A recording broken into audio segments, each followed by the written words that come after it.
Welcome to the Currency of Knowledge, a County National Bank wealth management podcast, the podcast where we unravel the layers of prosperity, explore the diverse meanings of wealth, and delve into the stories of those who have built their own versions of abundance. I'm your co-host, Christopher Phillips. And I'm Holleigh Baker. Join us on this insightful journey as we redefine wealth beyond the balance sheets and uncover the true riches that life has to offer. Let's explore the essence of wealth in all its forms. Welcome to the Currency of Knowledge. We have Libby Watson with us. She is the executive director of the Adrian Symphony Orchestra. We are so excited to have you with us today. Thank you, Libby, for joining us. Thanks, Christopher. Thanks, Holleigh. It's wonderful to be here.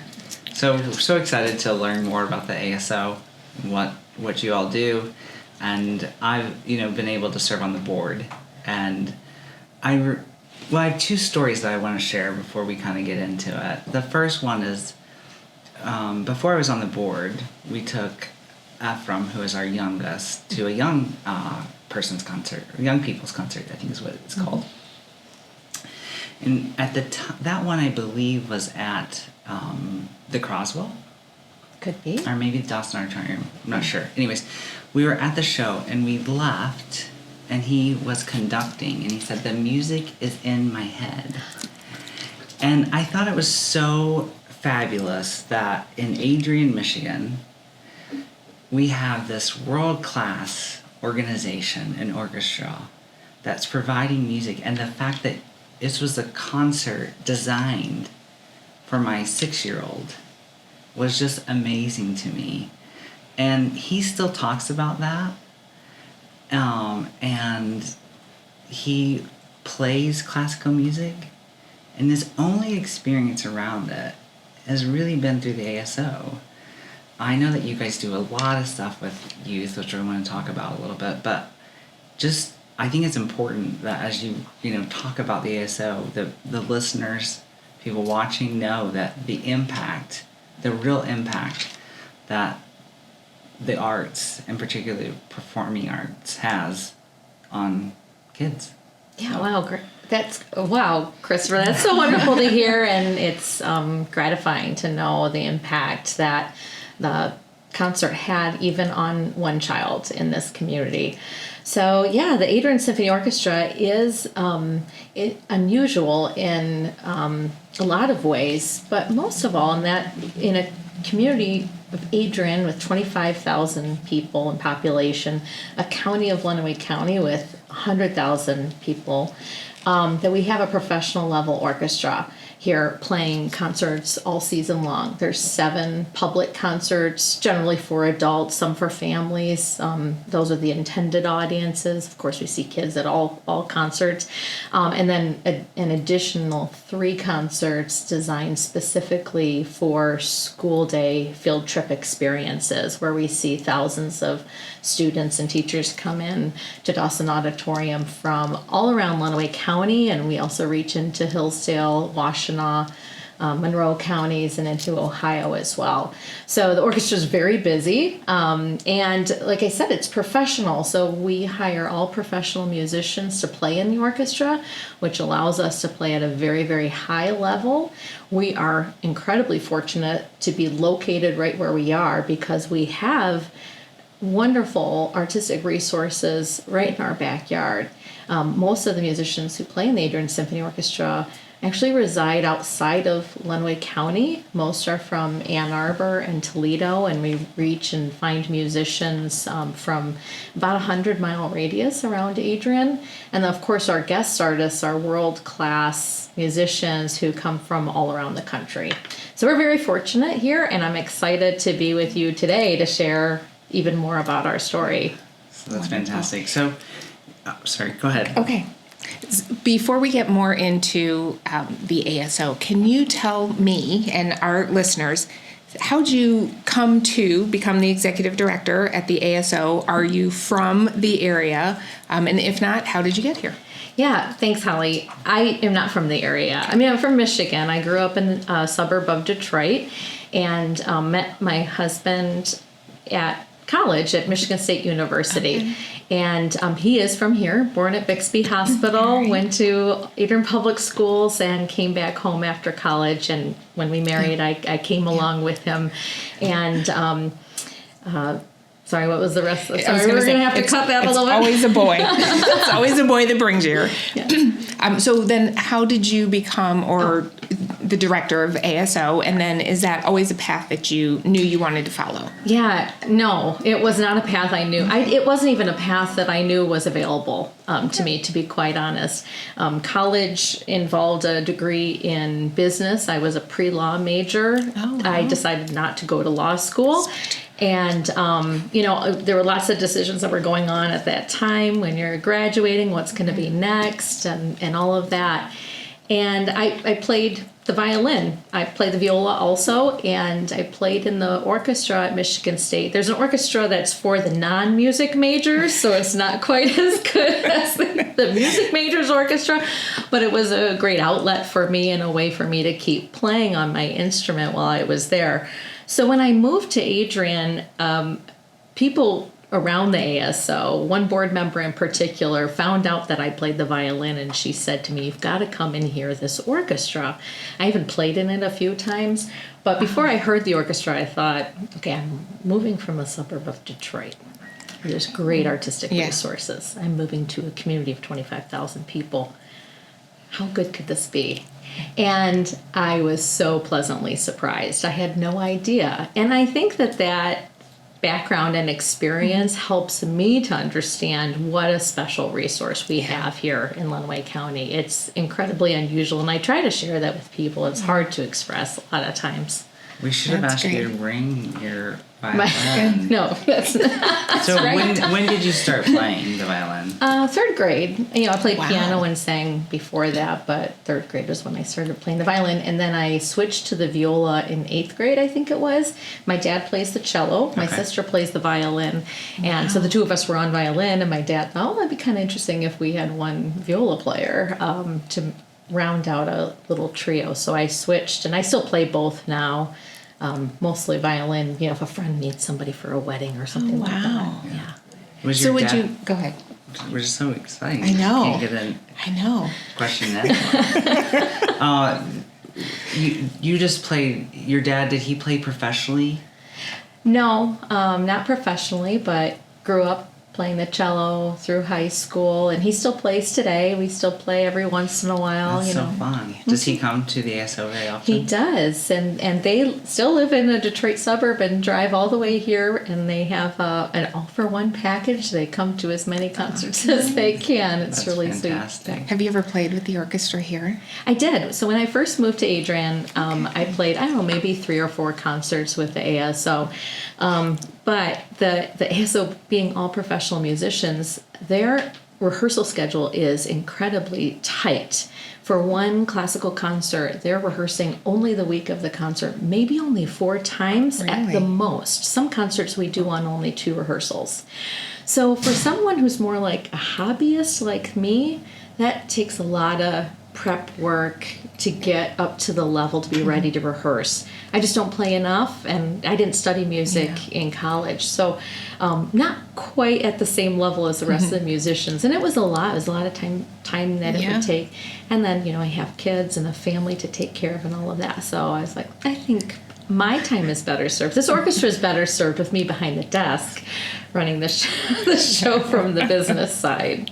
So when the professionals are coming in, they're coming in from all different areas. So really, you're taking a group, how many in an orchestra? So a typical concert has about 65 musicians. Okay, so 65 musicians are coming in from all over the place, potentially having played together or not played together before. So sometimes they know one another from other orchestras. Okay. So our musicians play in many other regional orchestras around our area. So if you go to an Ann Arbor Symphony Orchestra concert and you open up the program and you know the names of the musicians who play in Adrian, you might say, there's so-and-so, and they're here tonight, that kind of thing. And the same is true for Toledo, Lansing, even the Fireland Symphony in Sandusky, Ohio, Flint, Saginaw. I mean, they're playing all over the place, and that's why that rehearsal schedule has to be so tight. Sure. Because this week they're with the ESO, but next week they might be with Lansing. Okay. And so, in order for us to be able to get on their calendar, we have to keep that contained to just a 1 week schedule. And we'll be right back. At County National Bank, we believe in the power of personalized service. Whether you're saving for a rainy day or planning a major purchase, we offer a range of deposit accounts and loans tailored to your needs. Our dedicated retail banking team is committed to providing exceptional service, helping you navigate your financial journey with confidence. With convenient in-person branch locations and digital banking options, managing your finances at CNB has never been simpler. Member FDIC, equal housing lender, NMLS 39979. So, one of the things that when I was on the board, that I was surprised to learn about is the cost, since they are professional. Part of being professional is being paid. Mm-hmm. So, of a 65-member orchestra, what would it cost to put on a concert like that? Yeah. So our orchestra is known as a per-service orchestra. So each musician is paid a service fee for every service that they perform, which includes those rehearsals. So if there's 4 rehearsals in a week, they get a service for each of those rehearsals and then a service fee for the performance. And some of our most expensive concerts can cost around $30,000 just for the orchestra fees alone. And then you add on to that a fee for the soloist and the money that it takes to either buy or rent the music that's being played. You have the music director, the conductor that's up on the podium directing the orchestra, so the expenses add up and add up and add up for sure. But it's important for us to be sure that we're providing competitive pay for those musicians because they are so incredibly talented. They have achieved training on their instruments like a lawyer or a doctor might receive, having earned master's degrees, doctorates, etc. So they're incredibly talented and deserving of that pay for sure. But then you think about the instruments that they're playing on as well and bringing to the stage in addition to that. So we want to make sure that we're compensating appropriately, but also that we are competitive because there are so many other orchestras that are looking for high quality musicians as well. So I attended the ASO fundraising event that happens every November, and you shared at that event that you were asked recently to serve on a board for small orchestras.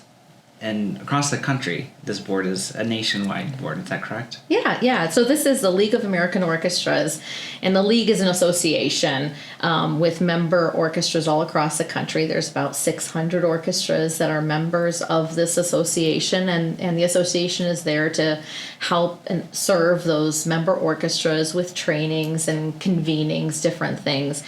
And the league separates all of the different orchestras and the jobs within the orchestras based upon the orchestra's budget sizes. There's 8 groups, and the bottom 2 groups all come together and have their calls, etc. together. And those bottom 2 groups are known as 7 and 8. Our orchestra falls into that budget size, and it covers everything from a $0 budget up to $650,000. And within that budget size, there's over 200 orchestras that are members of this league all across the country. 200 other orchestras like ours across the country. And a few years ago, I was asked to serve as an officer representing those orchestras, and now serve on the national board for the League of American Orchestras, also representing all of those orchestras. That's fantastic. Yeah. So other board members include executive directors or CEOs from very large budget orchestras like the LA Phil or the New York Philharmonic, those sorts of things. So it's kind of cool to be able to... And our very own Libby Watson. Right here from Adrian. is on that board. That's fantastic. Yeah. I want to pivot just a little bit and talk about Libby Watson and a little bit about your family. Okay. So you have 2 children, is that correct? I do, yeah. And how old are they? My oldest is 21 and my youngest is 18. Oh, wow. Mm-hmm. Your 21-year-old is in school? Yes, he attends Michigan Tech University. Oh, that's way up north, right? Yeah, in Houghton, Michigan. Okay. Yep, it's more than a 10-hour drive if you're going straight without any stops across the bridge into the UP, and he studies geospatial engineering there. Wow. Now, is he musical as well? He sings. He sang in choir throughout his high school years. Because there is a known, science, math, and reading music. Research shows that students who participate in arts activities in school learn lots of different skills and abilities, such as problem solving, taking care of an instrument teaches you a lot, learning how to take constructive criticism, reading body language from the other musicians that are around you, lots of different things. So, and yeah, math is a part of that too, that music is math when you're thinking about the counting and the tones and the change of the tone and all that.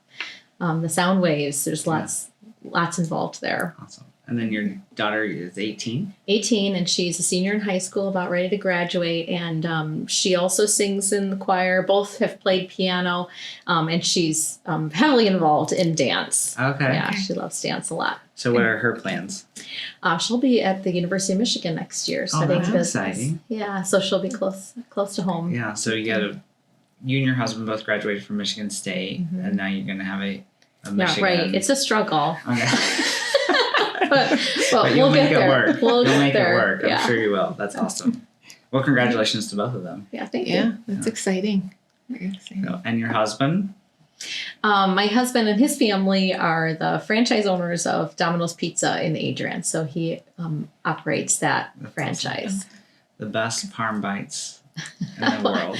Well, I didn't think we were going to have an ad in this. But they're thank you, Christopher. fantastic. Yeah. I love them. You can't get enough of them. Unpaid. Yeah, ad. right. There you go. Right. We'll flash a phone number or Yeah, something up on the exactly. screen. Yeah. Well, and you know what's interesting about Domino's? I know this isn't about Domino's, but what I think is I read an article recently that I'm not sure who it was at Domino's had said that they're no longer in the pizza business, but they're in the digital business. And, the world is changing and we have to be able to adapt. And music is, the ASO is no different. Right. Yeah. You're thinking about how you make this the best experience possible for your customer, whether that be someone who's wanting to order parm bites. You want to make that an easy way for them to get what they need as soon as possible. And so they're known as a digital. That's right. And click one button. One button, and you can reorder those parm bites, and they can be there really quickly. The same is true for the symphony. We're trying to craft concerts that fit the needs of our community today, and we have to be thinking ahead quite a bit. What is our community going to need or be interested in a year from now? Because we have to make those plans so early in order to engage those artists and get on their calendars. Fantastic. Yeah. We'll take a quick break. At County National Bank, we know your financial needs are as unique as you are. That's why we offer tailored retail lending solutions to fit every dream and necessity. Need a personal loan for that new car, dream vacation, or unexpected expense? Thinking about tapping into your home equity? With personalized service that makes financing easy, we've got you covered. At CNB, we're here to help you achieve your goals with ease. Come in, sit down with us, and together we'll find the right loan for you. Come to National Bank, where our personalized loan solution meets your unique needs. Member FDIC, Equal Housing Lender, NMLS 399979. So one of the questions that we, want to ask our guest is a question that is really important to Holleigh and I in the business that we do. And in order for us to manage wealth, we really need to know what wealth is. So we've kind of sought out this podcast to discover what wealth means to everyone. And so what does it mean to Libby Watson as the ASO director? Yeah, I love this question so much, and I'm glad you asked me to talk about that today because it gave me a moment to reflect upon that. I recently celebrated 15 years at the ASO. Congratulations. Yeah, thanks. And over the course of those 15 years, we have had ups and downs in terms of financial resources and all that. And I think because we've been able to weather some storms, I have even a greater appreciation for what wealth means to me as the executive director of the ASO.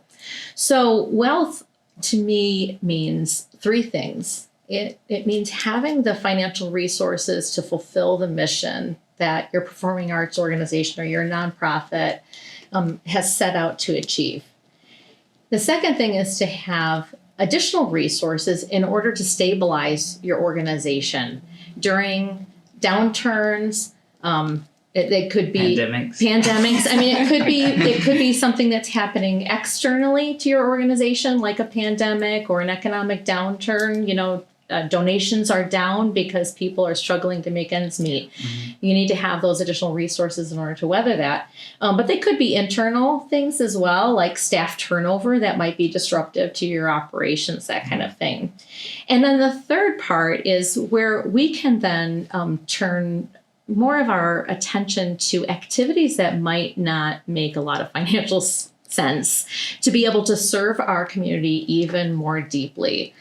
So as a nonprofit, a nonprofit is a nonprofit because the revenues coming in are not enough to be able to sustain that organization's mission just through that earned revenue. So for an orchestra, we talked about how expensive it is to put on a concert with all these professional musicians to play these incredible pieces of music, to be a part of this cultural fabric in our community.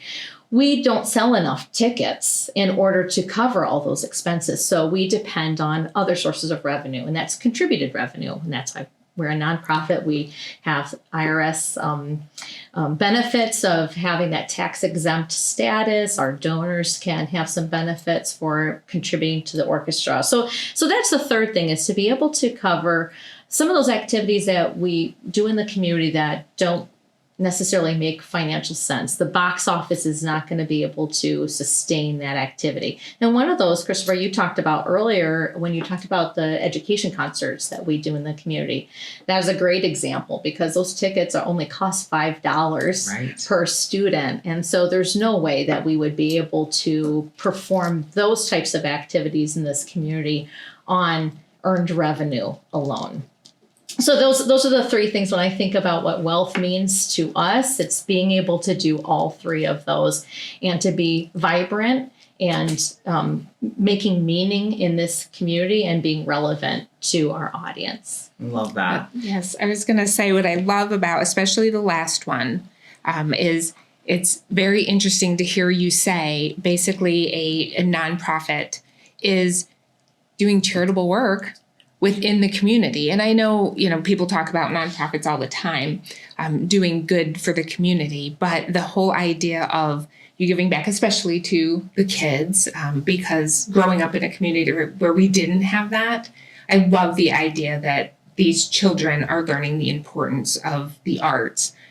So the idea that your three that go to the wealth and the last one of giving back to the community really resonates.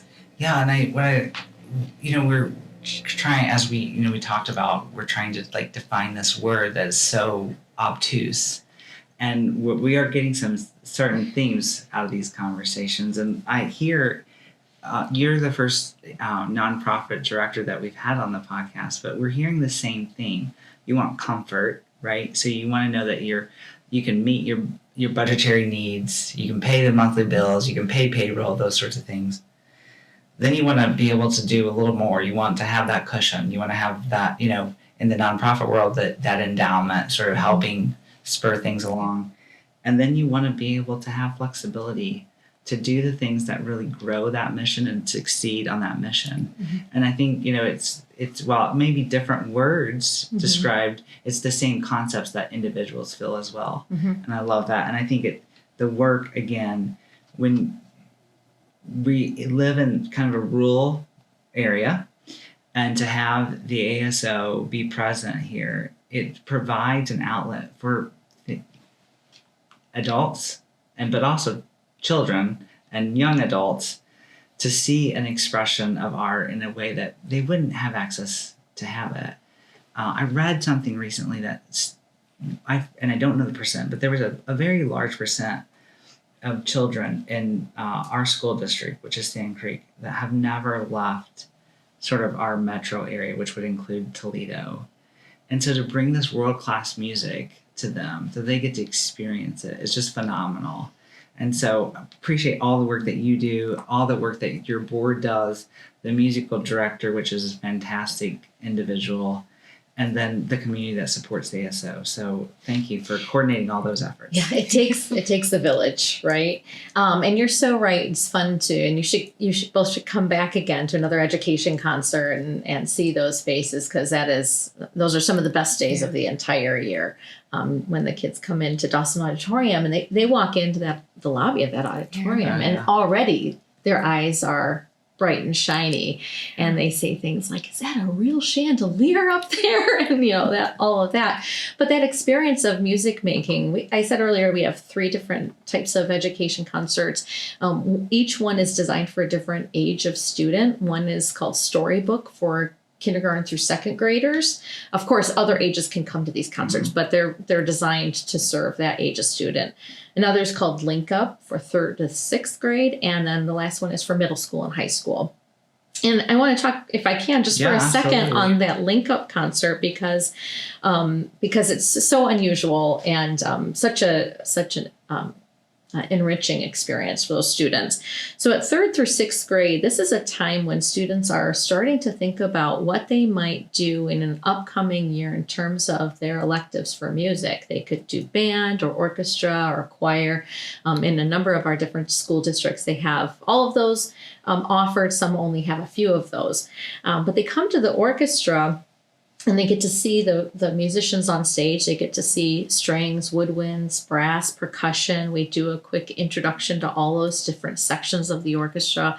The musicians might hold up their instruments so you can see what a bassoon looks like. And then the tuba plays and the kids go wild, all that kind of stuff.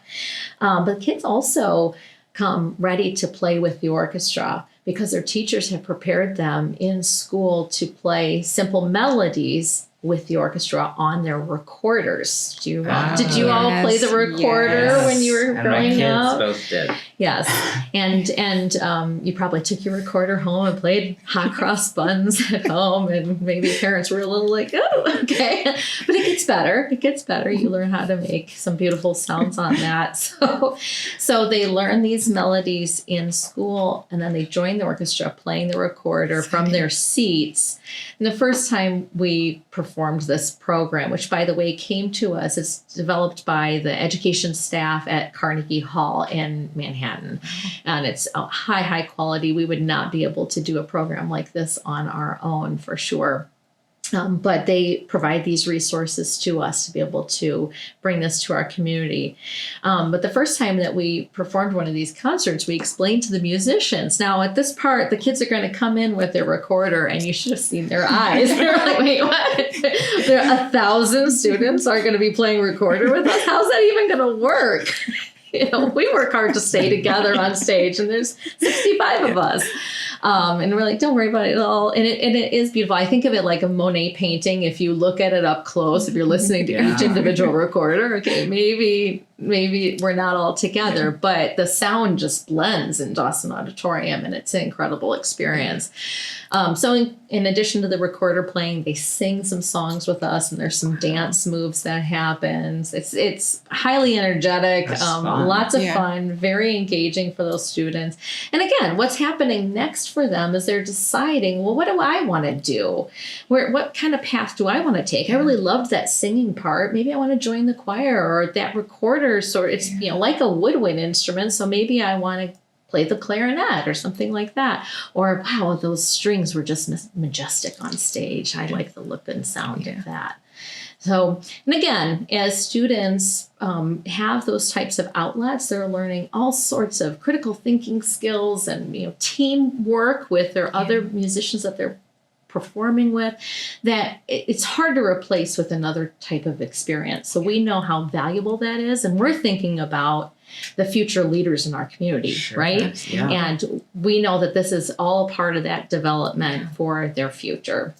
It's fantastic. Yeah. What a great experience for them. Yeah. I mean, truly. Good introduction. Do you have the musicians that are in the orchestra? Do they now learn to enjoy this concert? Oh, they love it. Yeah, they love it. And they go and tell the other orchestras that they're playing with, "Hey, have you heard of this Carnegie Hall program? We should do that here," because they can see the impact that it has. That's awesome. Yeah. If you want to learn more about the Adrian Symphony Orchestra, you can jump on the website at adriansymphony.org. All That's right. right. Thanks so much, Libby. Thank you, Holly and Christopher. I appreciate it so much. Thank you.